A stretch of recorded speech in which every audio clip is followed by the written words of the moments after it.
This episode is brought to you by Progressive Insurance. Do you ever think about switching insurance companies to see if you could save some cash? Progressive makes it easy to see if you could save when you bundle your home and auto policies. Try it at progressive.com. Progressive Casualty Insurance Company and Affiliates. Potential savings will vary. Not available in all states. This is the Biff in Back to the Future. They enjoy the power.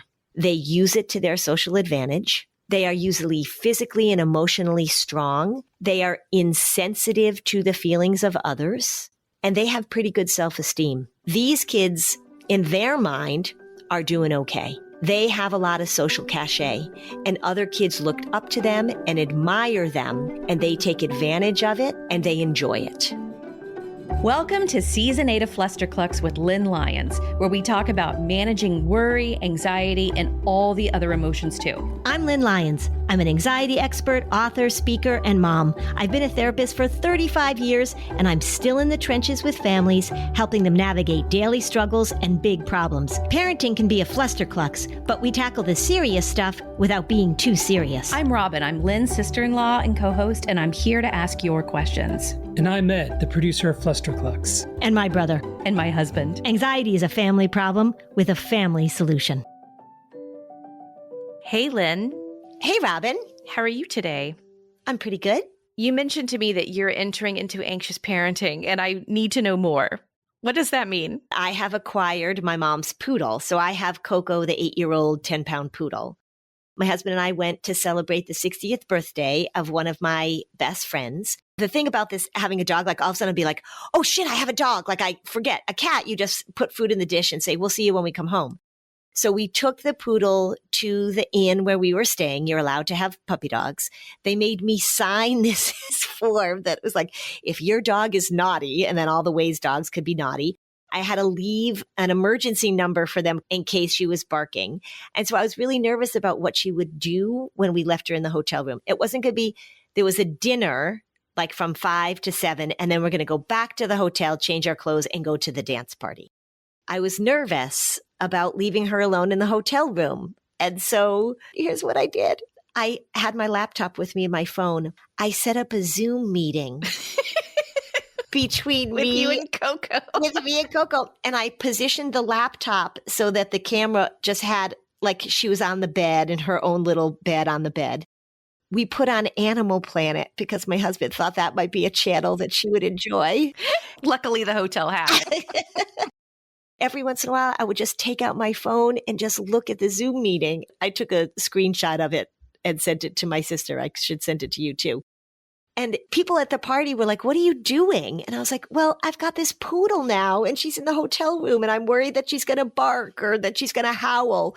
She was totally fine. I have this picture of her just sitting on the bed watching Animal Planet. So good choice by us, but she was totally fine. So, but my sister was like, oh my God, you're an anxious parent. It was similar, I guess, to when people have those baby monitors with the camera on them and they're sitting and watching the baby on the baby monitor, which of course I have totally trashed people for that. Like, oh my God, you are such an anxious parent. You're so neurotic. So here I was at a birthday party with a Zoom call with my poodle. Welcome me into the fold, everyone. I have crossed over. You can thank that technology to provide the certainty you sought. That's correct. I did have some personal growth even in that short period of time because when we got back to the hotel room to change our clothes, she was totally fine.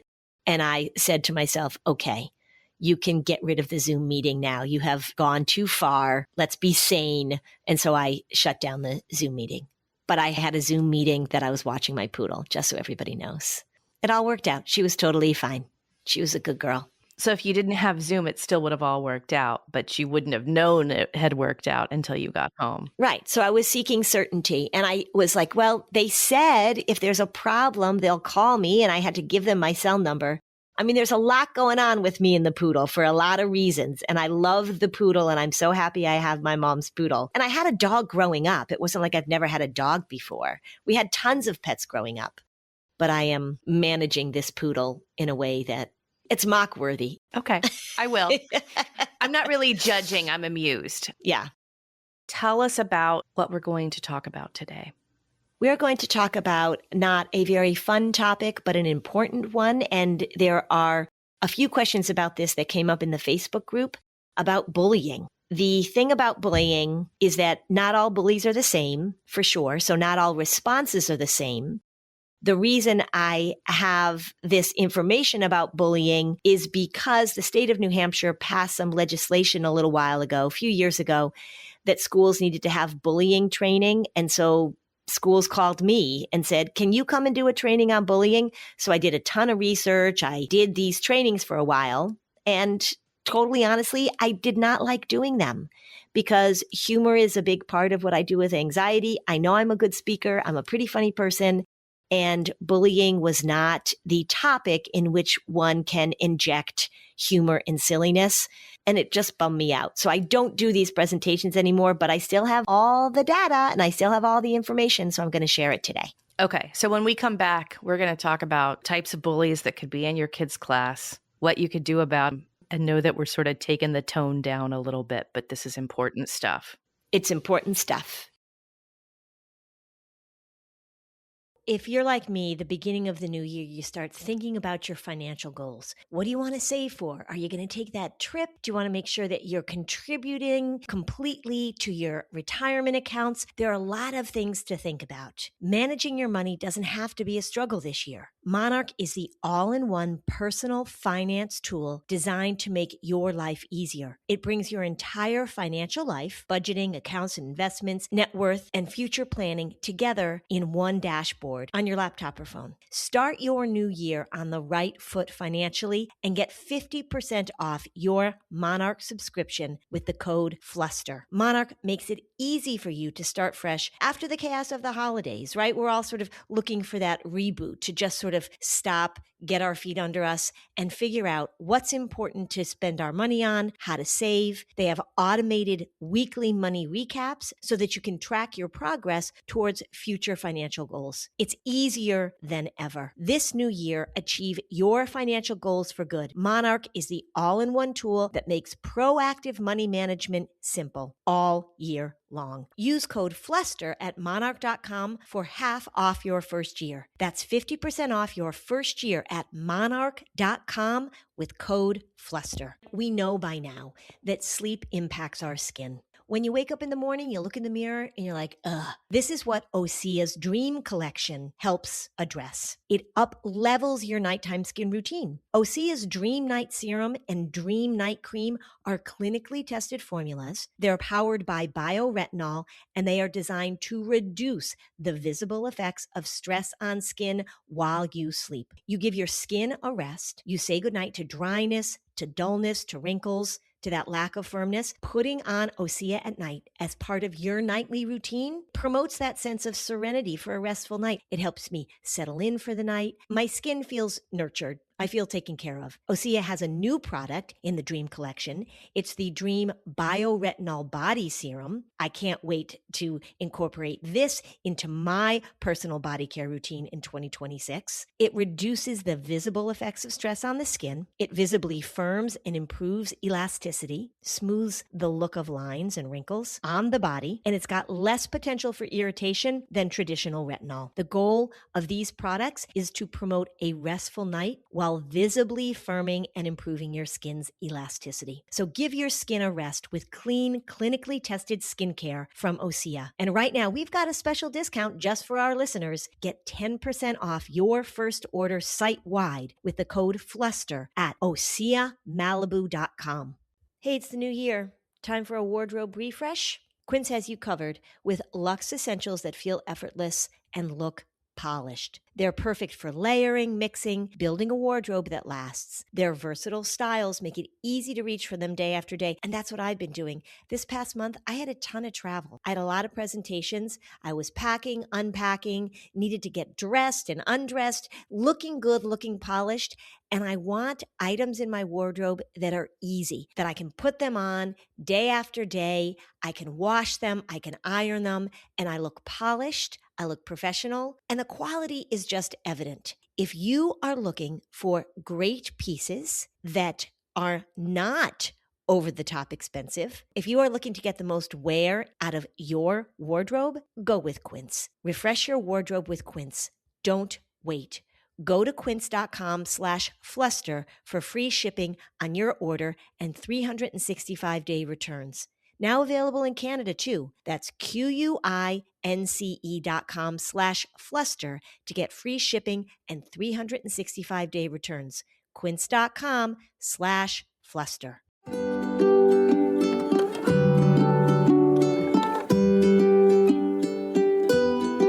Okay, we're back. Were you ever bullied, Robin? Can I share like an embarrassing answer? Of course. I actually feel like I was not bullied as a child, but in any significant way. But I feel like I was bullied as an adult a few times. I feel like I discovered what it felt like to be bullied as an adult. So that was different. My brother doesn't listen to the podcast. My brother was horrifically bullied. And it had a profound impact on his emotional growth and development. So I observed that in the family. I also observed how my mom responded to it. And she didn't have this podcast to listen to. Yeah. Yeah. So I have limited experience personally, but I have definitely seen firsthand the devastation it causes. Well, in your experience, because I know you've told me about your brother, I mean, being in a family where that's happening and watching that happen to a sibling is really awful. Really awful. Well, I was so young, candidly, that the impact and the sadness of it really hit me later. Yes. Versus more that when it was happening. And my mom switched us out from a public school to a private school in town. So I went to the school with him. Yeah, I think it was very apparent why my brother was bullied as well, because of certain personality traits that he had. And yeah, I mean, I definitely thought about this a lot. So I was bullied. My parents had good responses to it. I think I've probably talked about my fourth grade class. They all wrote a letter, sent it to my house with a list of all the things they hated about me. I thought it was an invitation to a birthday party. It wasn't. So that was pretty awful, but the response by the adults was pretty great. As I think about it now, I can definitely recognize the type of bully that the ringleader, the queen bee, was in this. So we'll talk about that. All right, let me just give you some kind of overview about bullying. This research is a few years old because I was doing these talks a few years ago, but I don't think a lot of it has changed actually, based on the fact that human beings don't change that much over the course of a few years. More kids worry that they're going to be harassed at school than going to or from school, which is interesting because a lot of parents worry about they don't let their kids walk to school by themselves, or they're worrying about what happens on the school bus. And kids are worrying about what happens in school. 5th to 12th graders are more concerned about emotional maltreatment and social cruelty than anything else. What's interesting about it too is that kids are more likely to engage in socially or emotionally abusive behavior as they get older. The physical bullying, that tends to decrease over time, and it becomes more socially and emotionally bullying. By high school, both genders move away from physically abusive behavior, and both genders step more into the emotionally and socially bullying realm, which is pretty interesting. What we're looking at is, how does bullying shift? How do kids become, I would think, more sophisticated in their bullying? Because physical bullying is terrible, but once you're, like you say, in that developmental age where social connection is so important, if you want to really do somebody in, the way you do that is to socially bully them, to ostracize them, to go after them with cruelty. Can we talk about the differentiation between what you just said, where you're bullying to ostracize a specific person, versus the very disruptive and very common friend group change that often happens in that, 5th to 10th grade? Because that's kind of different. Feels equally horrible, but it's still different. And I think that's important to say. Yes. When we're talking about bullying, the definition of bullying, that's really important because a lot of times parents will say, well, my child was being bullied. And we have to be clear about what that means, particularly in a state like New Hampshire, where there is a statute that is a problem. With bullying, there has to be a difference in the power status. So to be considered bullied, it can't be conflict between two peers that are on equal footing. Somebody has to have the leg up. Somebody has to be more powerful. And this is interesting because when we're looking at social dynamics, particularly with girls, the use of the word popular is kind of interesting. We've talked about this before because kids will say to me, oh, the popular girl. And I'll say, do you know what the word popular means? Because you certainly aren't saying it.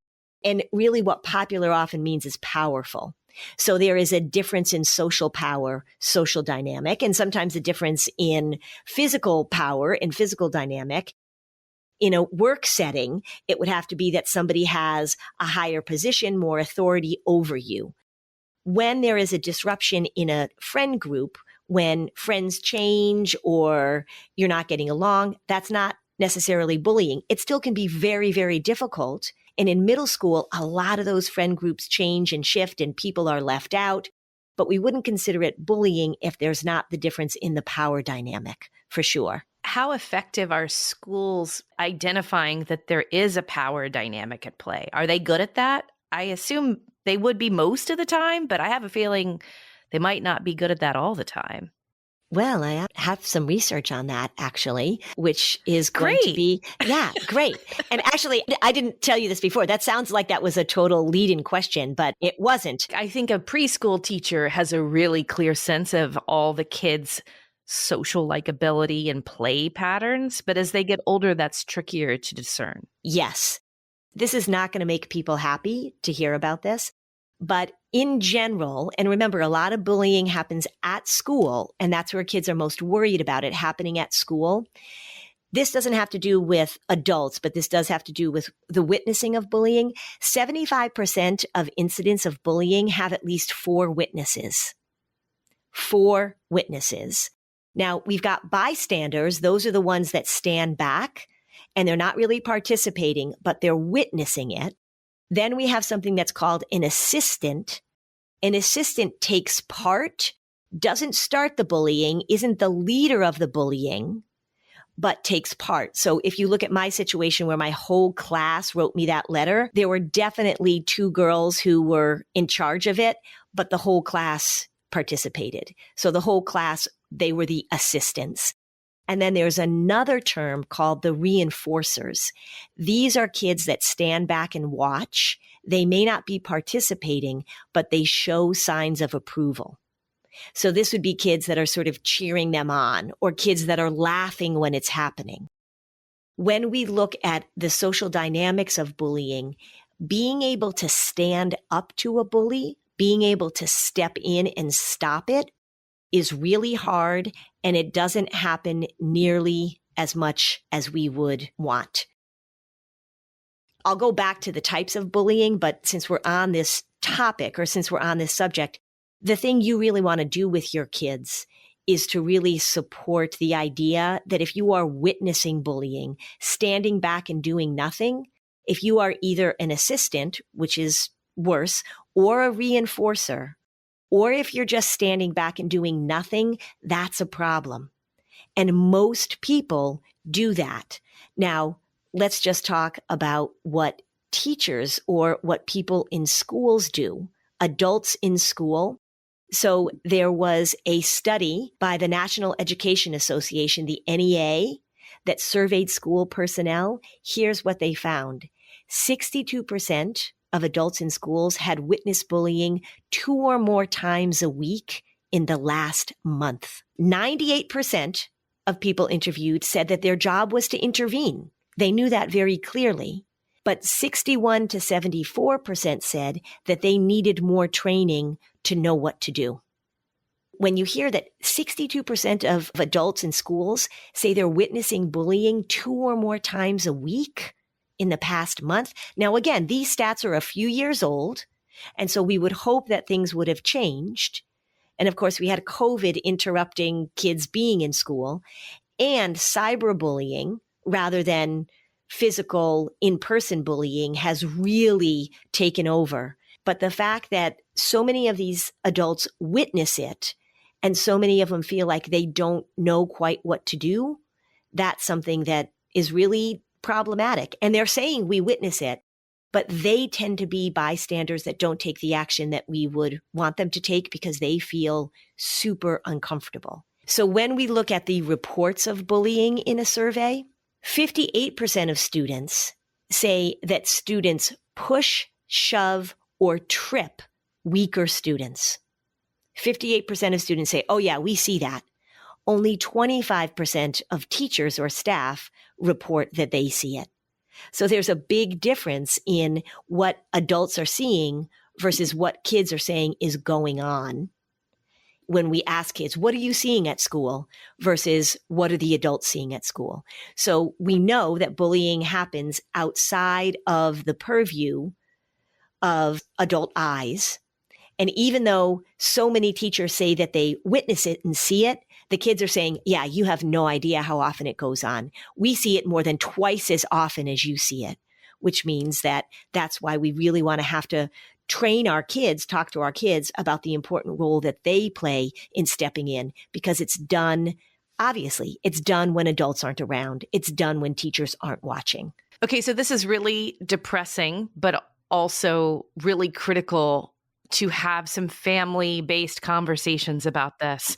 You're probably going to tell us what to look for or like the certain behaviors or types of bullies, I assume. When do we start these conversations about these different types of bullies?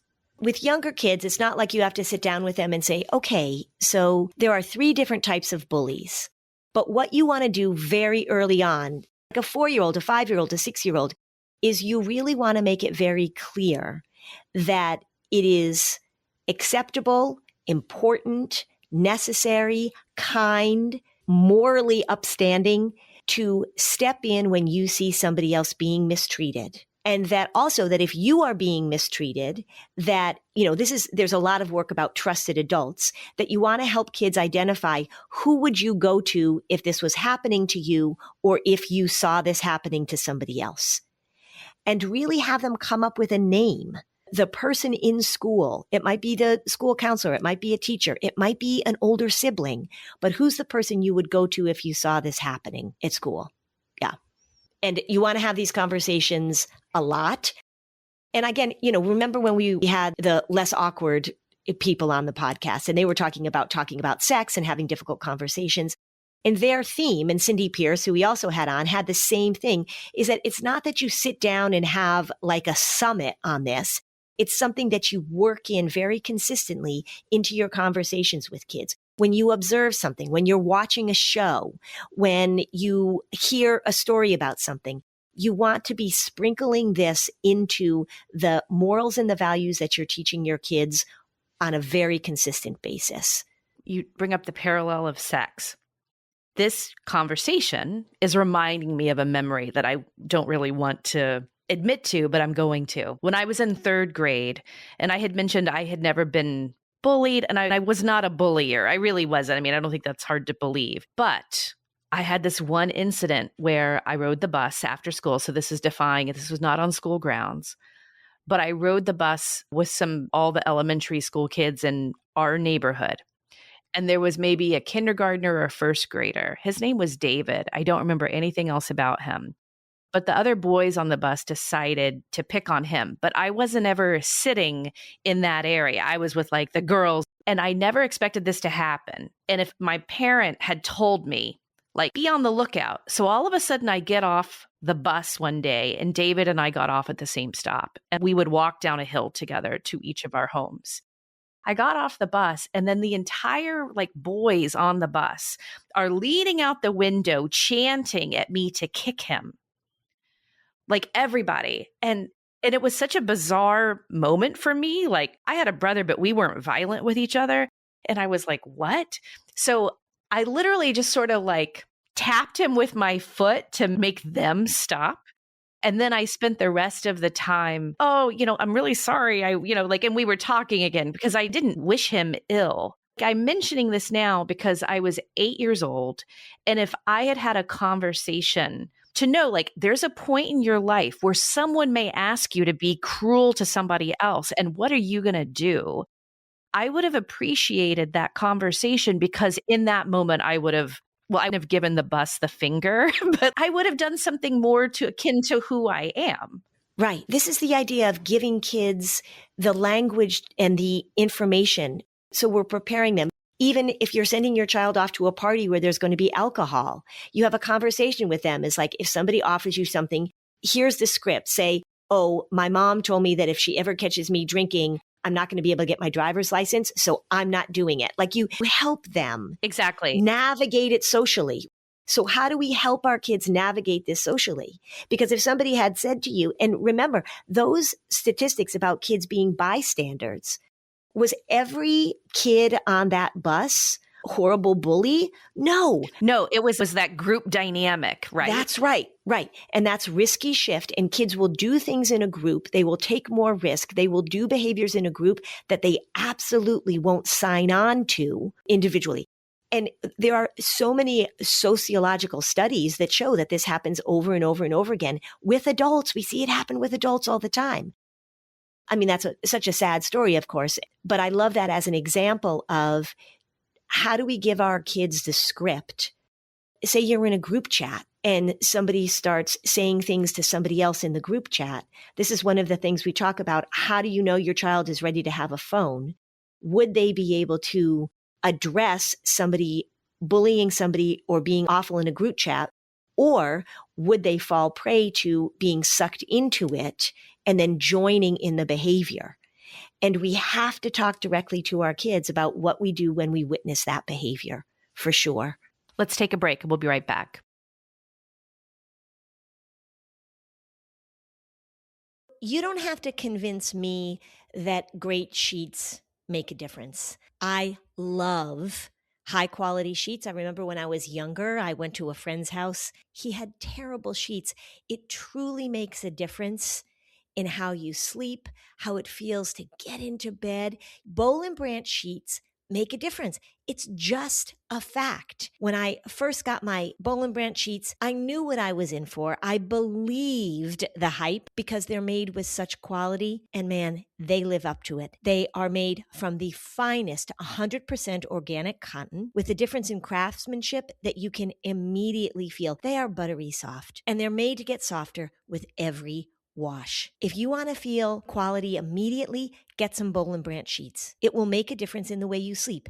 Trust me, they are so much better than average, old, low-quality bedding. Discover a softness beyond your wildest dreams with Boll and Branch. Get 15% off your first set of sheets plus free shipping at bollandbranch.com/Flusterclux with code Flusterclux. That's Boll and Branch, BOLLANDBRANCH.com/Flusterclux. Code Flusterclux to unlock 15% off. Exclusions apply.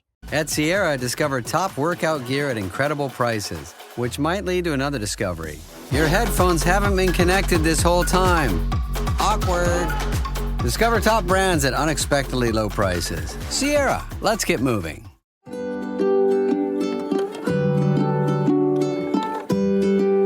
Okay, so now back to the show. All right. So, Robin, here are the different types of bullies. And the reason this is important is because the dynamics at play are really pretty different with these types of bully. So the first type of bully is the one that we're probably all familiar with because this is the one that is in movies. This is the Biff in Back to the Future. This kid has a lot of social status. This is called the socially dominant bully. The characteristics are they're popular, they're well-connected. Again, that popular, right? They hear less popular kids use that word with such sort of, They enjoy the power. They use it to their social advantage.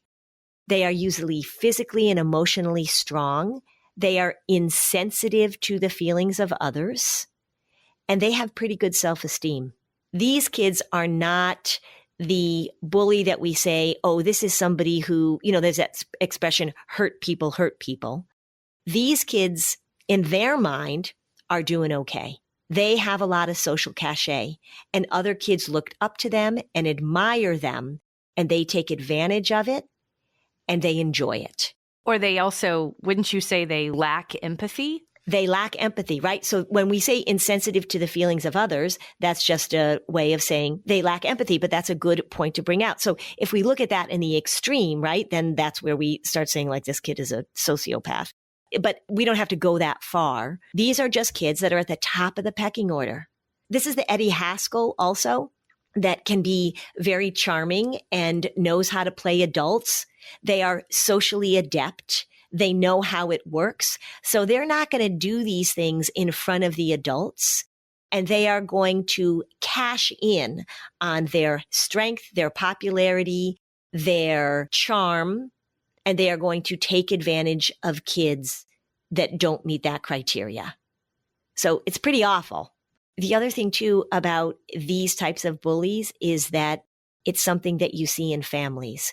So it very well could be that there is a parent who has the same exact approach. We've encountered a father and son exactly as you described. Mm-hmm. Yeah. Yes. And growing up, I had a mother and daughter that were exactly this. The problem with this is that if your child is a victim of this type of bully, going to the parent and expecting the parent to respond in the way that you want the parent to respond is not going to happen. Yeah.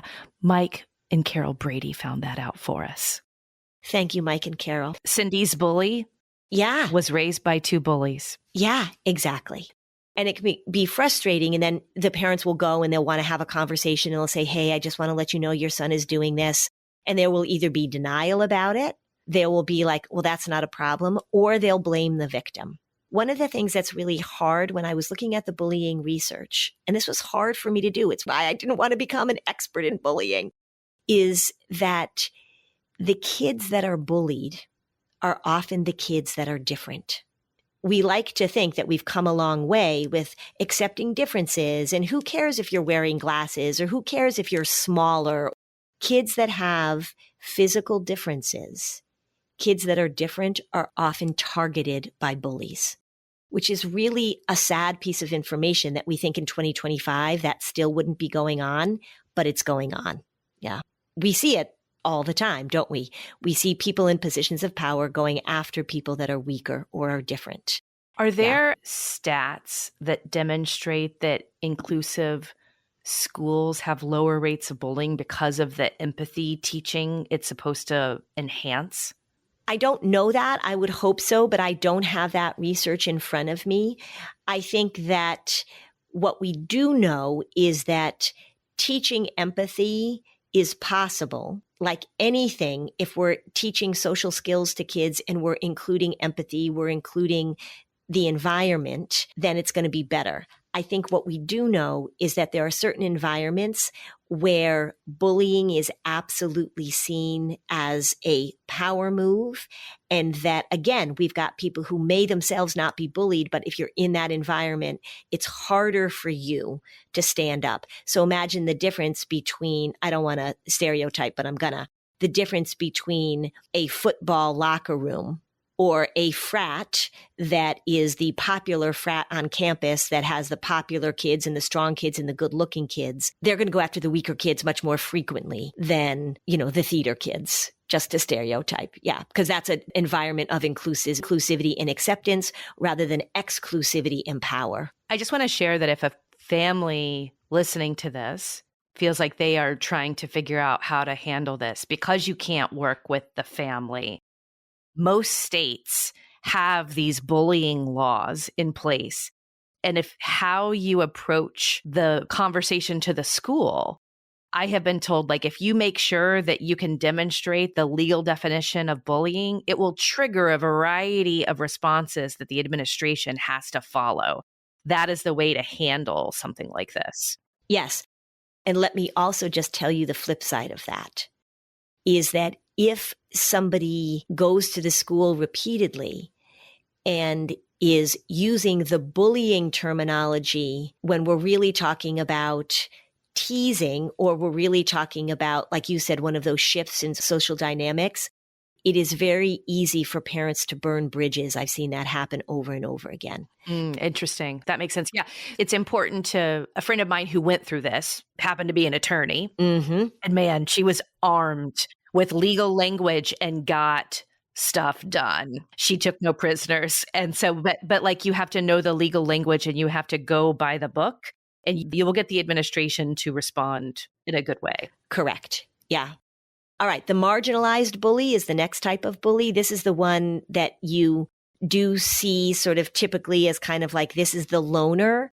These kids have low self-esteem. They are trying to gain some power or status because they do feel like they're left out and they feel like this is the way that they can be a part of something.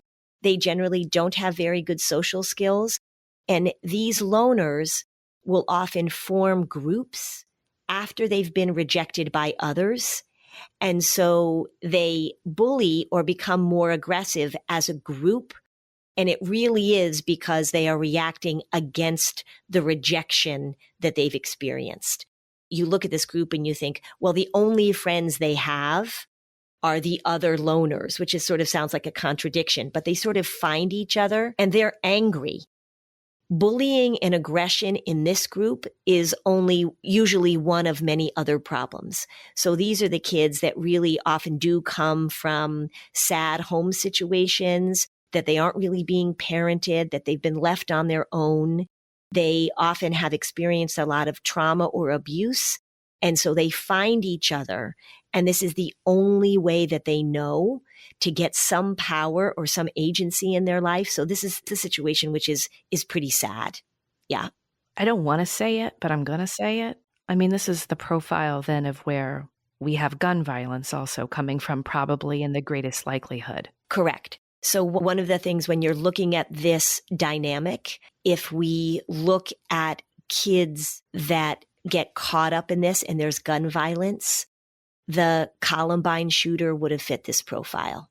If the kids come from homes where the injuries happened and there's not necessarily going to be parenting support, what outcomes are there?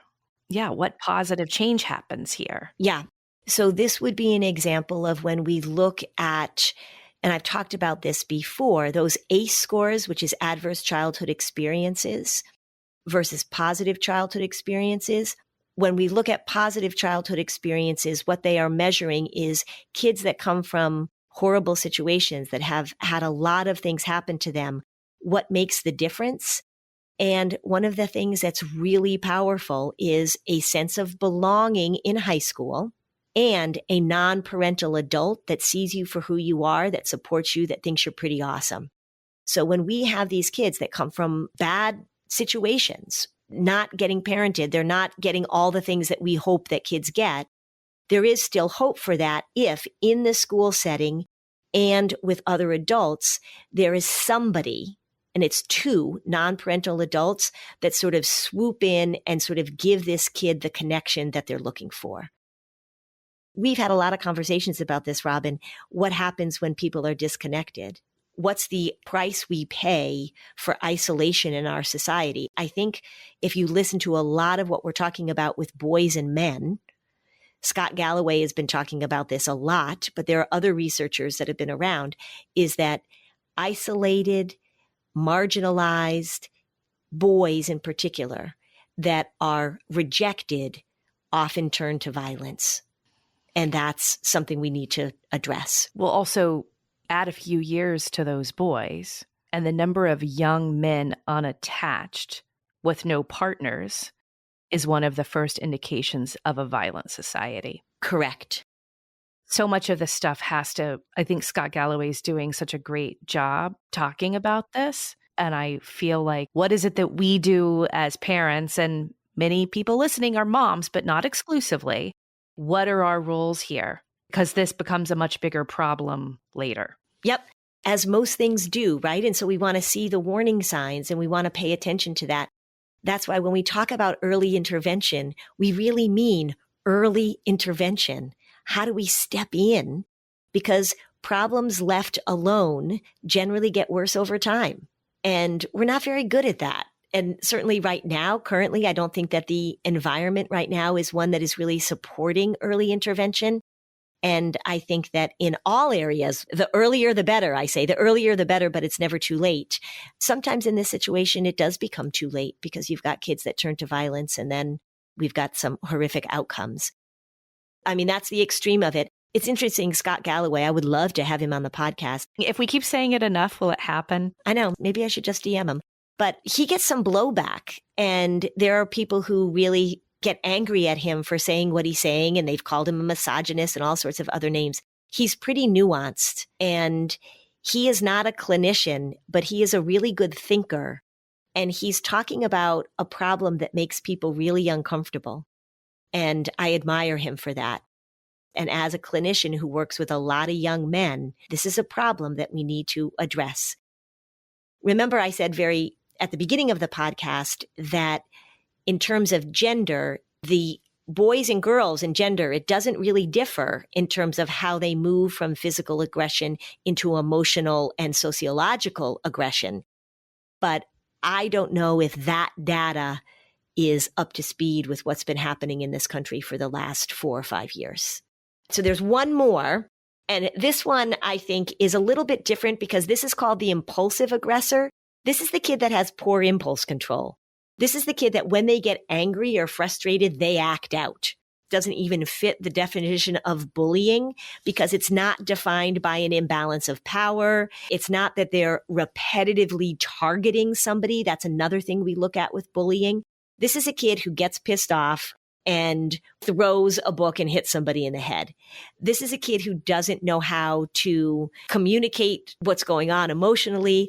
Oftentimes, if we've got kids that have what we call externalizing disorders, ADHD, things like that, these are kids that just don't know how to handle themselves and they take it out on other people. So this kid, I wouldn't even refer to as a bully, but it needs intervention. He wasn't an aggressor. My son's friend used to hurt my son all the time because he was impulsive and he would do things without thinking. So he would do things that he thought were kind of funny, or he'd get all fired up about something. And then my son would be in the way of one of his outbursts. So this is something that we see. And this would be an example of don't call this a bully. If you've got a kid who's struggling with this and you are a parent and your child is a victim of this kid, just like my son was a victim of outbursts, don't call it a bully, but absolutely go to the school.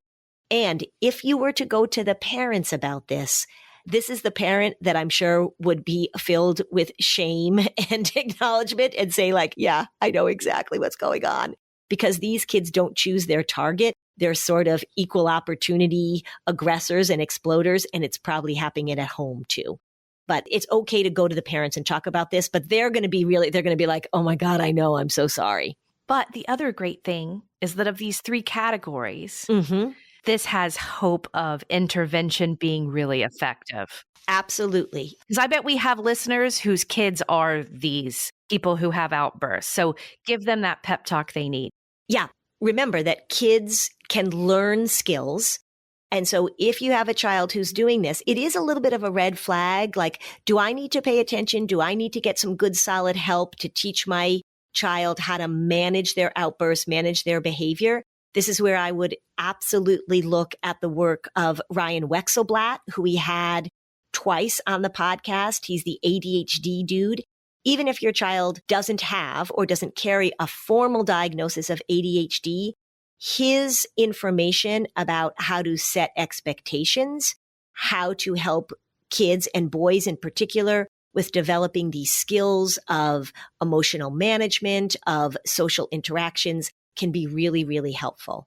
So this is something that we absolutely can help kids with. And again, the earlier, the better. It's easier to help your son when he's 6 or your daughter when she's 6 than when she's 17. And you really want to work with the school and talk about this in a very skill-based way. So I probably went from like the 3 types, like the first one, that socially dominant. That's going to be tough. And the parents aren't going to really have any awareness of that, or they're not going to accept that. They're actually sometimes going to kind of like it, which is a problem. The second one, the marginalized bully, the goal there is healthy connection. Of course, easier said than done. but thinking about how do we bring this kid into an environment where they feel a sense of belonging is going to help a lot. A sense of belonging, not with other kids that are aggressive, but a sense of belonging where they can learn these skills. And then the impulsive aggressor, we know how to treat that. You have to work on the skills, and there really is hope for that. I don't want to say that any of these kids are bad kids, because I don't like to call kids bad kids, but that first one is a really tricky one to deal with. And the other two we can make some progress with. That's been my experience. Yeah. Heavy stuff, and I try and give a lot of concrete information. There are things we can do about that. I think my last thing to say to parents would be sort of to emphasize those 2 points. One is that give your kids the language. It is much more likely that your child is going to be a witness or a bystander to somebody else's behavior. And so equip them with that skill. That's a wonderful thing that you can do for your child and for other potential victims of kids that are being picked on. And then the other thing is to work with the school, but make sure that before you go in and use the term bullying, that you're clear that there is a power imbalance, that it is a targeted, repetitive behavior. Otherwise, I know for a fact, because I've seen it a gazillion times, schools will not take you seriously. And maybe you need some help with helping your kid connect and find their way, or maybe you need some help helping them navigate the social dynamics of their peer group. But be careful when you throw the word bullying in there, because you might not get the response you're looking for. Great advice, Lynn.